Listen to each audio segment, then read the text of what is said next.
ঋষিবর, এমন মনে হচ্ছে আমার বিবেক সমাপ্ত হয়ে গেছে, আমি কিছুই বুঝতে পারছি না। ঋষিবর, আপনি আমায় পথ দেখান। ঋষিবর, আমায় বলুন যে আমার কি করা উচিত। সুদামা, সত্যিকারের মিত্র সেই হয় যে বিপদের সময় মিত্রের পাশে থাকে। তাই এখন যাও আর নিজের মিত্র ধর্ম পালন করো, তাতে তুমি আর তোমার সখা দুজনেরই কল্যাণ হবে। প্রণাম ঋষিবর। দেবী, ইহলোক পরলোকের ধনসম্পদে যে শ্রী বাস করেন তা তো আপনি। অতএব এই বিকট সমস্যার সমাধান তো আপনাকেই করতে হবে। গুরুদেব, আমি অনেক চেষ্টা করেছি, কিন্তু প্রভু তার সিদ্ধান্তে অটল। আর দুটি লোকের অধিকার কাকে দেবেন তার সিদ্ধান্ত আর অধিকার কেবল প্রভুরই। এ বিষয়ে আমি কি করতে পারি? আপনি সত্য বলছেন দেবী। ইহলোক পরলোক প্রভু দানে কাকে দেবেন সে অধিকার শুধুই তাঁর। কিন্তু ইহলোক পরলোকে শ্রী বাস করবেন নাকি করবেন না, এ তো আপনার অধিকার। আমি বুঝতে পারছি না গুরুদেব, দুটি লোকের অধীশ্বর যখন অন্য কেউ হয়ে যাবেন, তাহলে তাতে শ্রী বাস করছেন কিনা থেকে কিছু যায় আসে? দেবী, নির্ধন সম্পদে আর বৈভবে শ্রী বাস করেন না। তিনি সর্বদা চঞ্চলা হয়ে থাকেন, অর্থাৎ দানী ব্যক্তির কাছে শ্রী অধিক সময় থাকতে পারেন না। আমি বুঝতে পেরেছি গুরুদেব। আমার প্রভু বুঝতে না পারলেও আমি শ্রী হয়ে ওনাকে বোঝাবো।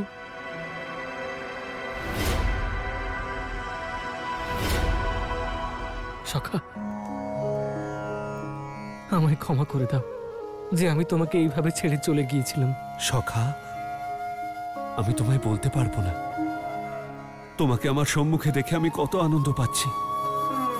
কারণ তুমি যে অবস্থায় গিয়েছিলে, তোমার জন্য আমার খুব চিন্তা হচ্ছিল। আমি ভয় পেয়ে গিয়েছিলাম। জীবনে প্রথমবার আমি তোমার উপর বিশ্বাস করতে পারিনি। জীবন যার আজ্ঞা মেনে চলে এসেছি তার কথাই আমি শুনিনি, কিন্তু এখন আমি সম্পূর্ণভাবে নিজেকে সমর্পণ করলাম তোমার কাছে। আমার মন, প্রাণ, জীবন, আমার ভক্তি, আমার কর্ম সব তোমায় সমর্পণ করলাম। সখা, তুমি আমায় যা বলবে তা আমি তোমার আদেশ মনে করে মেনে চলবো। সত্য বলছো সখা? সখা, তুমি আমার ভগবান, আমার আরাধ্য, সৃষ্টির সঞ্চালক।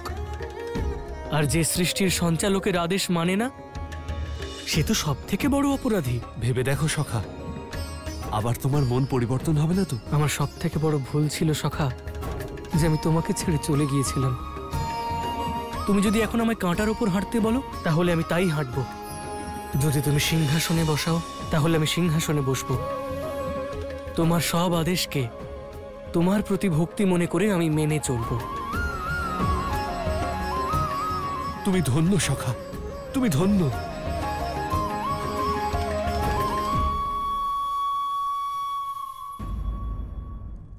সখা, একজন সখার নিজের সখার জন্য এই ইচ্ছেই হয় যাতে তার জীবনে কোনো কষ্ট না থাকে। সখা, এখন তুমি আমায় যা আদেশ দেবে আমি তাই করব। আমি জানি তুমি এখনো দুঃখী, কিন্তু চিন্তা করো না তুমি সখা। কাল তোমার সমস্ত কষ্ট, সমস্ত দুঃখ সমাপ্ত হবে। কারণ কাল আমার সখা দ্বারকার সিংহাসনে বসবে, দ্বারকাধীশ হবে। তাই সখা, এখন তুমি বিশ্রাম নাও। কালকের জন্য আমায় অনেক আয়োজন করতে হবে।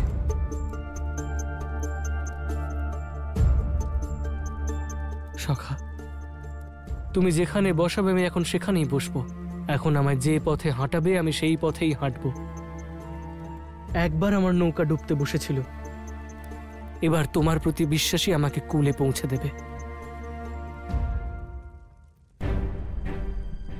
দেবী রুক্মিণী রন্ধন কক্ষেও নেই, নিজের কক্ষেও নেই, কোথায় যেতে পারে? দাসী, আপনি দেবী রুক্মিণীকে দেখেছেন? হ্যাঁ মহারাজ, আমি কিছুক্ষণ আগেই ওনাকে যোগভবনের দিকে যেতে দেখেছি। যোগভবন? যোগভবনে উনি কি করছেন?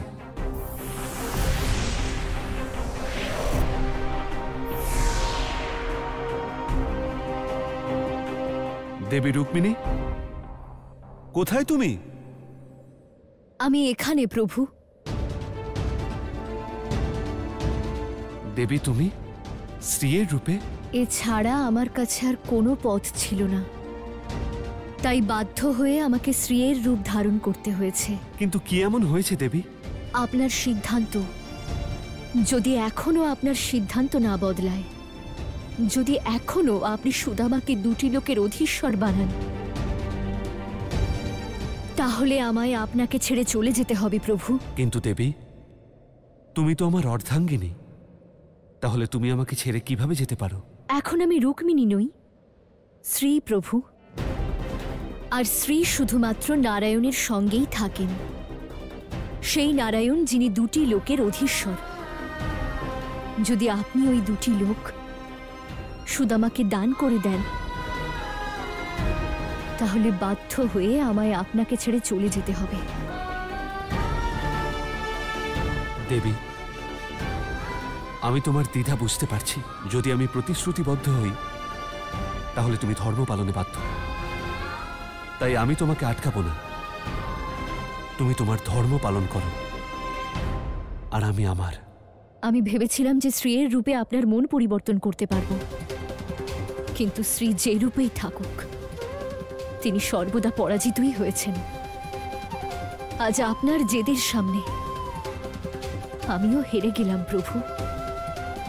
তাই আজ আমি আমার নারায়ণকে চিরকালের জন্য ত্যাগ করছি। আমাকে অনুমতি দিন প্রভু।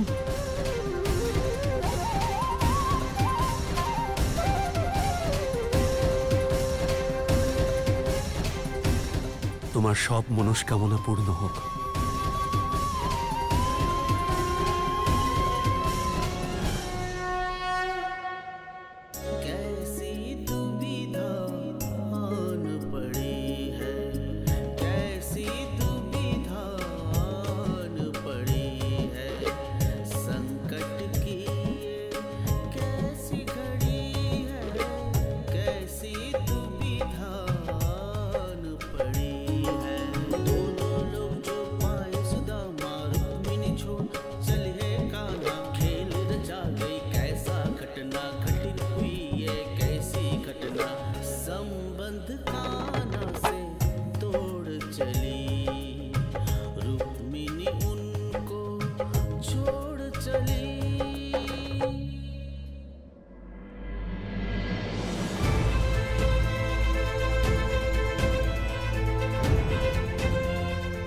আমি জানি যে এই সময় তুমি আমায় কতটা নিষ্ঠুর ভাবছ, কিন্তু তুমি থাকতে আমি সুদামাকে আমার দুই লোক দান করতে পারতামই না।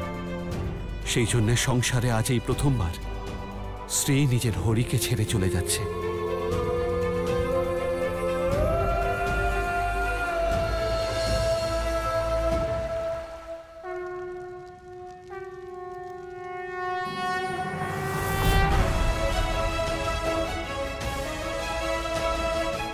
গর্গাচার্য আমার জীবন পরিবর্তনের কথা বলছিলেন, কিন্তু এবার পরিবর্তিত হবে ওনার ভাবনা।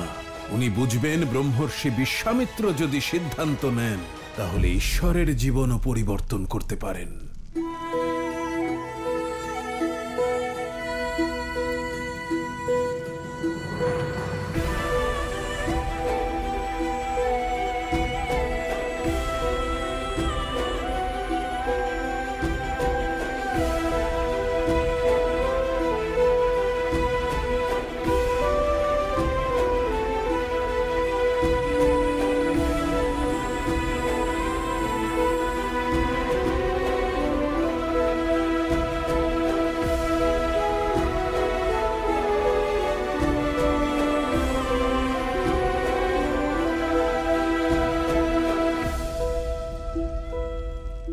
এখন আপনি অঙ্গবস্ত্র ধারণ করেন।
এবার দ্বারকাধীশ সুদামাকে আরতি করুন।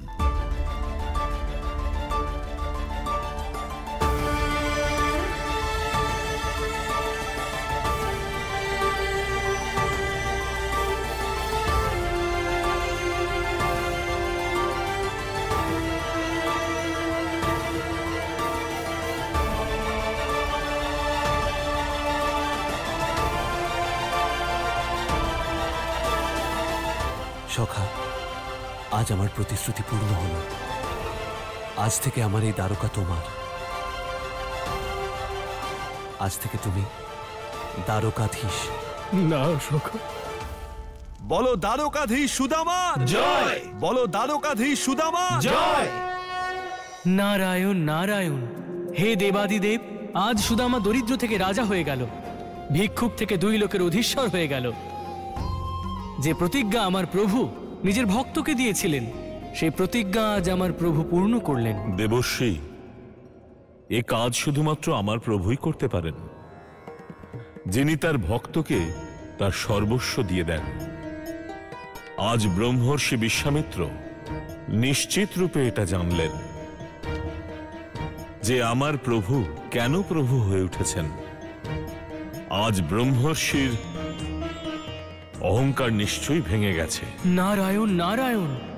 হে মহাদেব, আমার আশঙ্কা হচ্ছে যে ঋষি বিশ্বামিত্র এত সহজে শুধরবেন না। নিশ্চয়ই উনি মনে মনে কোনো ষড়যন্ত্র রচনা করছেন।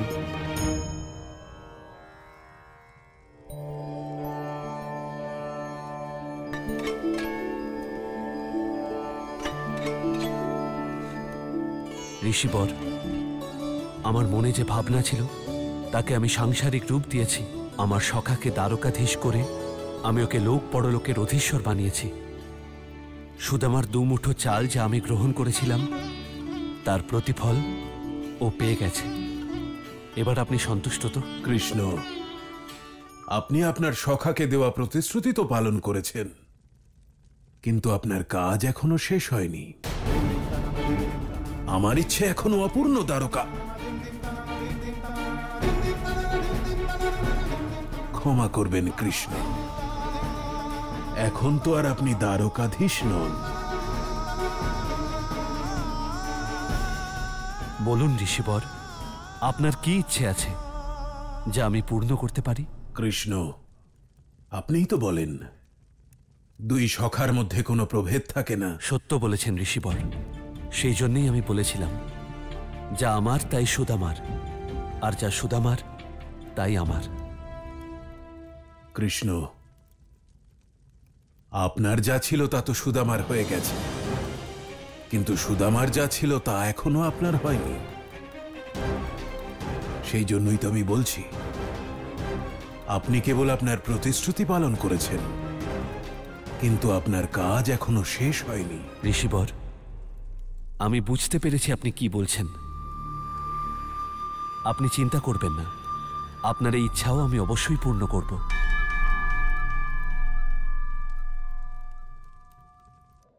নারায়ণ নারায়ণ। হে দেবাদিদেব, যা ভয় পাচ্ছিলাম তাই হলো। এ নিশ্চয়ই ঋষি বিশ্বামিত্রের কোনো নতুন ষড়যন্ত্র, যাতে নতুন কোনো সংকট আসতে চলেছে। দেবী দ্বারকা, আপনি বহু বছর আমার সেবা করেছেন, প্রজাদের পালনে আমায় সাহায্য করেছেন, কিন্তু এখন আমি আর দ্বারকাধীশ নই। এখন দ্বারকাধীশ আমার সখা সুদামা হয়ে গেছে। তাই এবার আপনাকে ওকে দ্বারকাধীশ রূপে স্বীকার করতে হবে। প্রভু, আমার কাছে দ্বারকাধীশ শুধু আপনিই থাকবেন, তবে আপনি আমাকে যা আজ্ঞা করবেন তা আমি পালন করব। মহারাজ সুদামা, আজ থেকে দ্বারকার মানুষদের পালন করার জন্য আমি আপনাকে সাহায্য করব। দ্বারকার মঙ্গলের জন্য আপনি আমাকে যা আদেশ দেবেন তা আমি পালন করব মহারাজ।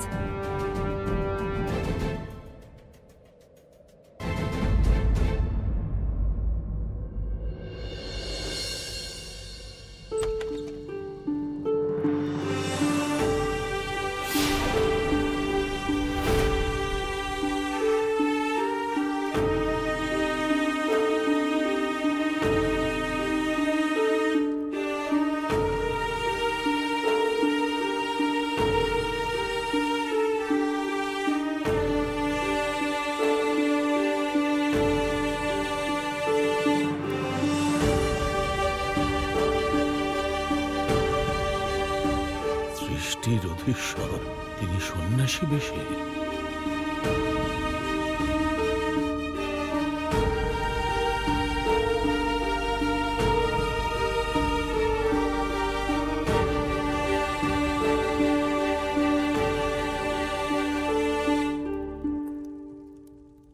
প্রণাম গুরুদেব। হে দ্বারকাধীশ, এ আপনার কেমন লীলা, কোন রহস্য? যার কৃপায় সমগ্র জগৎ বস্ত্র ধারণ করে, আজ তিনি স্বয়ং ভিক্ষুকের বেশে। গুরুদেব, পরিবর্তন সৃষ্টির নিয়ম। আপনি শুধু এটা ভেবে নিন যে আমার নিয়তি বদলে গেছে। আমি দ্বারকাধীশ নয়, একজন সাধারণ ভিক্ষুক। এ তো অসম্ভব দ্বারকাধীশ। যিনি স্বয়ং জগতের পালনকর্তা, ঐশ্বর্যের দাতা এবং সুখ প্রদাতা, তার এমন হতে পারে না। গুরুদেব, এই সংসারের কেবল একটি সত্য, তা হলো কর্ম। তাই রাজা হোক বা অন্য কেউ, তাকে তার কর্মের ফল তো ভোগ করতেই হবে। আপনি শুধু এটুকু ভেবে নিন যে আমার এই বর্তমান আমার অতীতের কর্মের ফল। আমার মন এই সত্য স্বীকার করতে চাইছে না। এ তো আপনার আমার প্রতি ভালোবাসা, আর ভালোবাসা পরিবর্তনকে এত সহজে মেনে নিতে পারে না। কিন্তু আপনাকে আর এই সংসারকে এটা মেনে নিতে হবে যে আমি এখন দ্বারকাধীশ নই, একজন ভিক্ষুক, একজন সন্ন্যাসী। আমার এই সত্যকে আপনাকে মানতে হবে। প্রভু, আমরা আজীবন আপনার সেবা করার ব্রত নিয়েছি। আমরা আপনাকে এভাবে আমাদের ছেড়ে যেতে দেব না। আপনার দায়িত্ব হলো দ্বারকাধীশকে রক্ষা করা। এখন আমি আর দ্বারকাধীশ নই, আমার সখা সুদামাই এখন দ্বারকাধীশ। তাই যেভাবে আপনি আমার সেবা করতেন, ঠিক সেভাবেই আপনাকে সুদামাকেও সেবা করতে হবে। এবার আমায় অনুমতি দিন।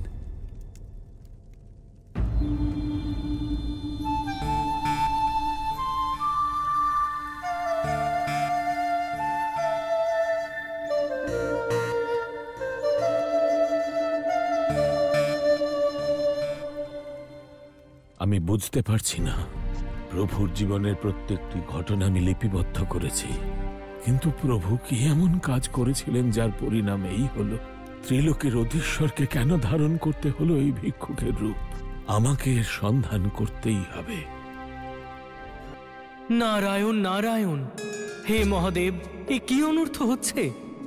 যেখানে আমার প্রভু শ্রীকৃষ্ণ নিজের ভক্তের দারিদ্রতাকে দূর করতে চলেছিলেন, সেই জায়গায় উনি এখন একজন ভিক্ষুকের রূপ ধারণ করেছেন। কিন্তু মহাদেব, এ কিভাবে সম্ভব? যে নারায়ণ এই সৃষ্টির পালনকর্তা, যিনি ত্রিলোকের অধীশ্বর, সেই নারায়ণের আজ এই অবস্থা। এই যে অনর্থ হয়ে গেল প্রভু, অনর্থ হয়ে গেল। দেবশ্রী, আপনি তো শ্রীকৃষ্ণের পরম ভক্ত। আপনি নিশ্চয়ই জানেন যে প্রভুর জীবনে ঘটিত প্রত্যেকটি ঘটনার কোনো না কোনো কার্যকারণ আছে, কোনো না কোনো লীলা লুকিয়েই আছে। কিন্তু মহাদেব, এই ঘটনার পিছনে আমার প্রভুর কোন লীলা রয়েছে, কোন রহস্য আছে, যা গুরু গর্গাচার্যও জানেন না? কিন্তু প্রভু, আপনার হাসি দেখে আমার মনে হচ্ছে যে আপনি এই লীলার উদ্দেশ্য খুব ভালোভাবেই জানেন। হে মহাদেব, পরম অবতার শ্রীকৃষ্ণের লীলাকে স্মরণ করাই তাঁর সব থেকে বড় ভক্তি। হে প্রভু, কৃপা করে আমায় বলুন, এমন কোন ঘটনা যে কারণে আমার প্রভু শ্রীকৃষ্ণকে একজন ভিক্ষুকের রূপ ধারণ করতে হয়েছে? দেবশ্রী, যদি আপনি শুনতে চান তাহলে শুনুন। আজ শ্রীকৃষ্ণ নিজে ভিক্ষুক রূপ ধারণ করে তাঁর এই রূপকে স্বীকৃতি দিয়েছেন। এর পিছনে তার পরম সখা সুদামাকে দেওয়া প্রতিজ্ঞাই আছে। নারায়ণ নারায়ণ। হে মহাদেব, আপনি কোন প্রতিজ্ঞার কথা বলছেন? দেবশ্রী, এ হলো সেই সময়ের কথা যখন সুদামা গুরুকুলে নিজের শিক্ষা সমাপ্ত করে শ্রীকৃষ্ণের সঙ্গে বৃন্দাবনে দেখা করতে এসেছিল।